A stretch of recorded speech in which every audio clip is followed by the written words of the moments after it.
वहां से नहीं हटाया गया तो अब इस बात को उनको आगाह करते हैं कि जिले का समस्त फार्मासिस्ट समस्त चिकित्सालय बंद करके मुख्य चिकित्साधिकारी कार्यालय में चाबी जमा कर देंगे और जब तक वो नहीं हटाया जाएगा तब तक हमारा विरोध चलता रहेगा। प्रभारी चिकित्सा अधिकारी अपनी तानाशाह रवैया अपनाते हुए वो समझते हैं कि फार्मासिस्ट बेसहारा है और निरीह हो गया है। वैसे पकड़े रहेंगे।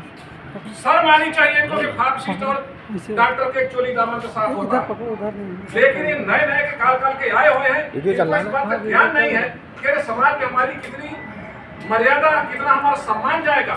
बड़ी बड़ी पेपर में फोटो छपती है कि वहाँ फार्मासिस्ट और डॉक्टर द्वारा मारपीट की गई और डॉक्टर अपने आप को कहता है कि मुझे गिरा करके मारा गया। अरे अपने शर्म की बात करो, अपने सम्मान की बात करो। क्या सम्मान होता समाज में? मारपीट करना एक अलग बात हो गई, लेकिन यदि समाज में आपका चरित्र चला गया तो अब दोबारा पुनः कभी वापस नहीं आएगा। आप चाहे कितने बार काम करें, चरित्र नहीं है, जिस व्यक्ति का चरित्र नहीं है वो समाज में किसी लायक नहीं होता है, उसको अपने सम्मान की फिक्र ही नहीं होती है। तो हम माननीय मुख्य चिकित्सा अधिकारी को आज नहीं है, वो विकास भवन में आज आयुष चिकित्सकों का इंटरव्यू यानी साक्षात्कार चल रहा है। उस साक्षात्कार में बैठे हुए हैं, हमारी बात भाई थी, कहा आज तो नहीं मिल पाएंगे क्योंकि यहाँ कार्यक्रम चल रहा है, डीएफ साहब के पास हम बैठे हुए हैं।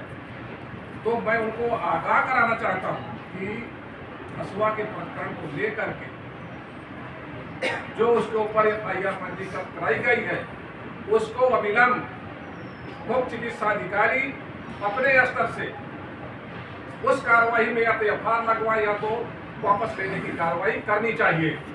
यदि वापस करने की कार्रवाई नहीं करेंगे तो हम लोग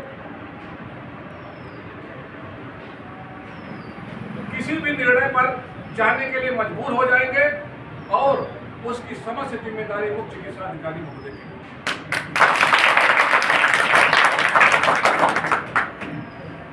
हमारा फार्मासिस्ट जहाँ पे चिकित्सा अधिकारी नहीं है वहाँ पे दिन रात मेहनत करके मरीजों को देखना, मरीजों को दवा वितरण का कार्य करना, जो कि एक असंवैधानिक है।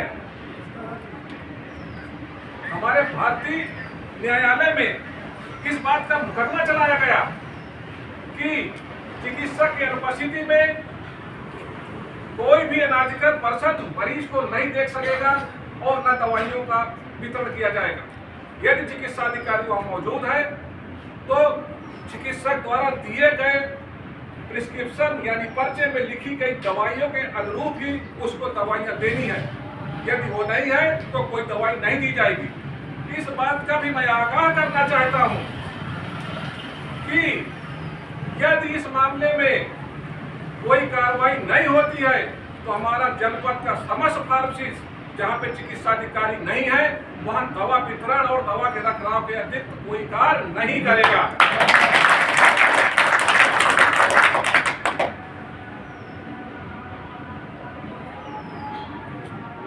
हमारा संगठन यानी डिप्लोमा फार्मासिस्ट ये नहीं चाहता है कि आपस में किसी तरह का टकराव हो, लेकिन ये तानाशाही रवैया को अपनाते हुए हमें इस पैगाम या इस निर्णय पे पहुंचना पड़ा कि हम आंदोलन की रणनीति अपनाने जा रहे हैं।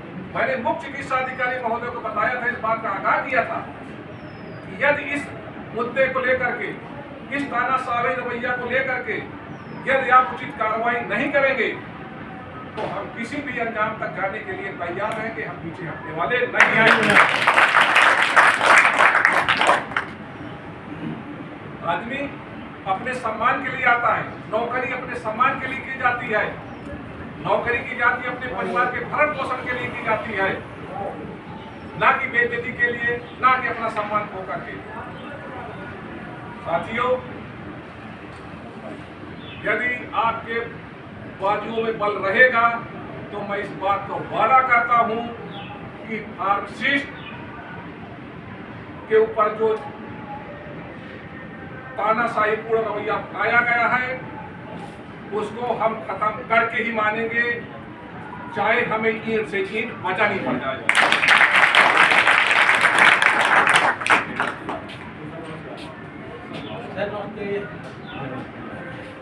फार्मासिस्ट एकता जिंदाबाद जिंदाबाद, फार्मासिस्ट एकता जिंदाबाद जिंदाबाद, फार्मासिस्ट एकता जिंदाबाद जिंदाबाद।